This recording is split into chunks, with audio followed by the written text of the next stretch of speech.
नमस्कार। प्रादेशिक समाचार के साथ मैं पूनम किरकेट्टा। पहले मुख्य समाचार। प्रधानमंत्री ने गरीबों के सशक्तिकरण पर दिया बल। कहा, भारत ने पूरी दुनिया के सामने भौतिक और सामाजिक संरचना के विकास का एक नया मॉडल किया पेश। राज्य के नवनियुक्त राज्यपाल सीपी राधाकृष्णन का शपथ ग्रहण आज। केंद्रीय सूचना और प्रसारण राज्य मंत्री एल मुरुगन समेत कई राजनेता होंगे शामिल। रांची में G20 शिखर सम्मेलन को लेकर लाइजन अधिकारियों की हुई ब्रीफिंग। वरिष्ठ अधिकारियों ने डेलीगेट्स के सहयोग के लिए दिए कई अहम सुझाव। और झारखंड समेत देश भर में महाशिवरात्रि पर भगवान शिव की आराधना में जुटे भक्त। बाबा नगरी, देवघर और रांची समेत विभिन्न स्थानों पर श्री शिव बारात का होगा आयोजन। और अब समाचार विस्तार से। प्रधानमंत्री नरेंद्र मोदी ने कहा है कि सरकार गरीबों के सशक्तिकरण पर ध्यान दे रही है ताकि वे राष्ट्रीय विकास में अपना योगदान कर सकें। नई दिल्ली में कल economic times global business summit को संबोधित करते हुए उन्होंने कहा कि उनकी सरकार ने पिछले 9 वर्षों में 3 करोड़ गरीब परिवारों को पक्के घर दिए। यह गरीबों के उत्थान के लिए सरकार के समर्पण को दर्शाता है। प्रधानमंत्री ने कहा कि देश के तेजी से विकास के लिए बेहतर बुनियादी ढांचे की जरूरत है। प्रधानमंत्री ने कहा कि भारत ने भौतिक और सामाजिक संरचना के विकास का एक नया मॉडल पूरी दुनिया के सामने रखा है। राज्य के नवनियुक्त राज्यपाल सीपी राधाकृष्णन आज 11:30 बजे शपथ ग्रहण करेंगे। झारखंड उच्च न्यायालय के कार्यवाहक मुख्य न्यायाधीश न्यायमूर्ति अपरेश कुमार सिंह उन्हें राजभवन में एक सादे समारोह में राज्यपाल पद की शपथ दिलाएंगे। वे राज्य के 11वें राज्यपाल होंगे। नए राज्यपाल के शपथ ग्रहण में मुख्यमंत्री हेमंत सोरेन और केंद्रीय सूचना और प्रसारण राज्य मंत्री एल मुरुगन समेत कई राजनेता शामिल होंगे। श्री मुरुगन रांची पहुंच गए हैं। रामगढ़ विधानसभा उपचुनाव के मद्देनजर जिला समाहरणालय स्थित NIC कक्ष में जिला निर्वाचन पदाधिकारी सह उपायुक्त माधवी मिश्रा की उपस्थिति में मतगणना पर्यवेक्षकों, मतगणना सहायकों और मतगणना प्रेक्षकों का प्रथम रेंडमाइजेशन किया गया। इस दौरान कई वरिष्ठ अधिकारी उपस्थित थे। इधर चुनाव को लेकर कल रामगढ़ जिला परिषद कार्यालय के सभा कक्ष में सूक्ष्म प्रेक्षकों के लिए प्रशिक्षण का आयोजन किया गया।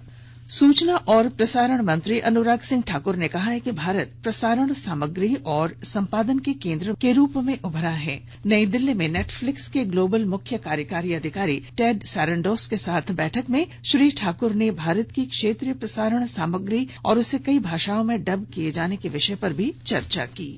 झारखंड कृषि उपज एवं विपणन विधेयक के विषय पर chamber of commerce and industries के पदाधिकारियों ने कल गिरिडीह के सदर विधायक सुदिव्य कुमार सोनू से मुलाकात की और उन्हें मुख्यमंत्री के नाम ज्ञापन सौंपा। मौके पर chamber of commerce and industries के सचिव राहुल बर्मन ने कहा कि झारखंड एक खनिज प्रधान राज्य है। यहाँ खाद्यान्न से आमदनी न के बराबर होती है। उन्होंने कहा कि इस कानून के लागू होने से महंगाई बढ़ेगी। इस दौरान सदर विधायक सुदिव्य कुमार सोनू ने चैंबर के पदाधिकारियों और व्यवसायियों को आश्वासन देते हुए कहा कि वे इस मामले को मुख्यमंत्री तथा कृषि मंत्री के समक्ष रखेंगे। राष्ट्रपति द्रौपदी मुर्मू ने न्यायाधीश संजय कुमार मिश्र को झारखंड उच्च न्यायालय का मुख्य न्यायाधीश नियुक्त किया है। इस संबंध में भारत सरकार की विधि एवं न्याय मंत्रालय की ओर से अधिसूचना जारी कर दी गई है। पाकुड़ जिले में आगामी 20 से 22 फरवरी तक आयोजित होने वाले राष्ट्रीय जूट महोत्सव की तैयारी जोर शोर से की जा रही है। और ब्यौरे के साथ संवाददाता। जिले में 3 दिनों तक चलने वाले राष्ट्रीय जूट महोत्सव की तैयारी जोरों पर है। प्रचार प्रसार के अलावे राष्ट्रीय जूट महोत्सव के सफल संचालन को लेकर जिला प्रशासन जुटा हुआ है। पाकुड़ के हजारों किसान जो हर साल जूट की खेती करते हैं, उनकी भागीदारी जूट महोत्सव में सुनिश्चित करने के लिए जागरूकता रथ के जरिए अपील भी की जा रही है। राष्ट्रीय जूट महोत्सव का किसान लाभ उठा सकें एवं आने वाले दिनों में अपनी आय वृद्धि कर सकें, इस पर विशेष फोकस ग्रामीण विकास विभाग कर रहा है। राम प्रसाद सिन्हा, आकाशवाणी समाचार, पाकुड़। आकाशवाणी के ताजा तरीन समाचारों के लिए आप हमारी वेबसाइट newsonair.com पर लॉग ऑन कर सकते हैं। ताजा समाचार Twitter handle @AIR news alerts और Facebook page All India Radio news पर भी उपलब्ध है। आप प्रादेशिक समाचार एकांश के ट्विटर हैंडल @AIR news_रांची और फेसबुक, इंस्टाग्राम पेज तथा YouTube channel AIR news Ranchi पर भी हमारे बुलेटिन सुन सकते हैं। प्रादेशिक समाचार आप आकाशवाणी रांची से सुन रहे हैं। रांची में आगामी 2 और 3 मार्च को G20 शिखर सम्मेलन के तहत कार्य समूह की बैठक प्रस्तावित है, जिसमें कई देशों के डेलीगेट्स रांची आने वाले हैं। इन डेलीगेट्स की सुविधा के लिए लाइजन अधिकारी उनके साथ रहेंगे।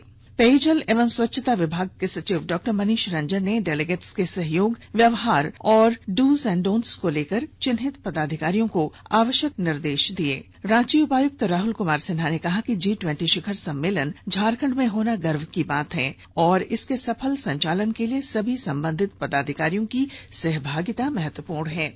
पड़ोसी राज्य छत्तीसगढ़ में मिलेट कार्निवाल का आयोजन किया जा रहा है, जो 19 फरवरी तक चलेगा। इसमें गुमला जिले में निर्मित रागी के लड्डू का भी स्टॉल लगाया जा रहा है। कार्निवाल में शामिल होने वाली JSLPS की दीदियों को कल जिले के उपायुक्त सुशांत गौरव ने हरी झंडी दिखाकर रवाना किया। रांची के खेल गांव में चल रहे 3 दिवसीय सांसद खेल महोत्सव का आज दूसरा दिन है। केंद्रीय कोयला मंत्री प्रहलाद जोशी और केंद्रीय खेल राज्य मंत्री निशित प्रामाणिक ने कल इसका विधिवत उद्घाटन करते हुए खिलाड़ियों का उत्साह बढ़ाया और उन्हें शुभकामनाएं दी। श्री प्रामाणिक ने कहा कि खेलो इंडिया सेंटर के विस्तार की योजना है। झारखंड समेत देश भर में महाशिवरात्रि पर भगवान शिव के भक्त उनकी आराधना में जुटे हैं। देवघर बाबा धाम, रांची के पहाड़ी मंदिर, खूंटी के बाबा आमरेश्वर धाम और अन्य शिवालयों में श्रद्धालुओं का तांता लगा हुआ है।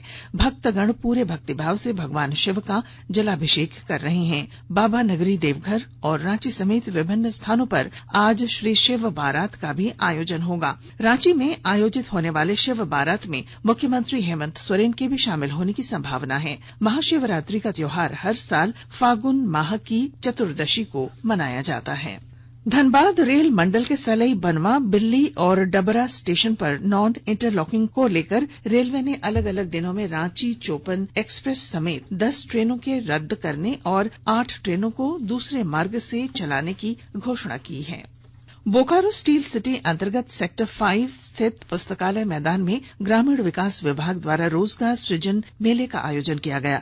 इसका उद्घाटन जिले के उपायुक्त कुलदीप चौधरी और उप विकास आयुक्त कीर्ति श्री जी द्वारा दीप प्रज्वलित कर किया गया। इस दौरान अर्हता अनुरूप स्थानीय युवक युवतियों को रोजगार मुहैया कराया गया। मौसम, राज्य में 1-2 दिनों से तापमान में वृद्धि होती दिख रही है, जिससे ठंड में कमी आई है। राज्य के सभी जिलों में न्यूनतम तापमान 10 डिग्री सेल्सियस से अधिक हो गया है।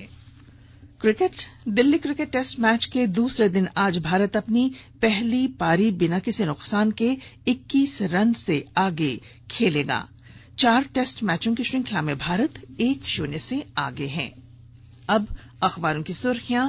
रांची से प्रकाशित लगभग सभी अखबारों ने राज्य के नवनियुक्त राज्यपाल सीपी राधाकृष्णन के रांची आगमन और उनके स्वागत से जुड़ी खबर को प्रमुखता से प्रकाशित किया है।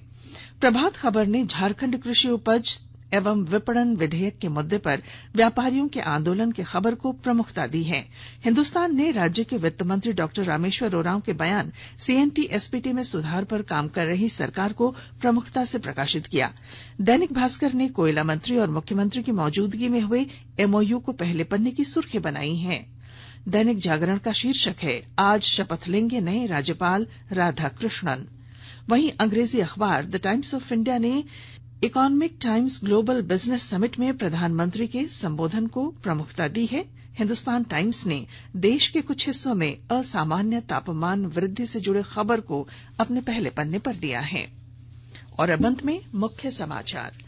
प्रधानमंत्री ने गरीबों के सशक्तिकरण पर दिया बल। कहा, भारत ने पूरी दुनिया के सामने भौतिक और सामाजिक संरचना के विकास का एक नया मॉडल किया पेश। राज्य के नवनियुक्त राज्यपाल CP राधाकृष्णन का शपथ ग्रहण आज। केंद्रीय सूचना और प्रसारण राज्य मंत्री L मुरुगन समेत कई राजनेता होंगे शामिल। रांची में G20 शिखर सम्मेलन को लेकर लाइजन अधिकारियों की हुई ब्रीफिंग। वरिष्ठ अधिकारियों ने डेलीगेट्स के सहयोग के लिए दिए कई अहम सुझाव। और झारखंड समेत देश भर में महाशिवरात्रि पर भगवान शिव की आराधना में जुटे भक्त बाबा नगरी देवघर और रांची समेत विभिन्न स्थानों पर श्री शिव बारात का होगा आयोजन। और इसके साथ ही आकाशवाणी रांची से प्रादेशिक समाचार का ये बुलेटिन समाप्त हुआ। नमस्कार।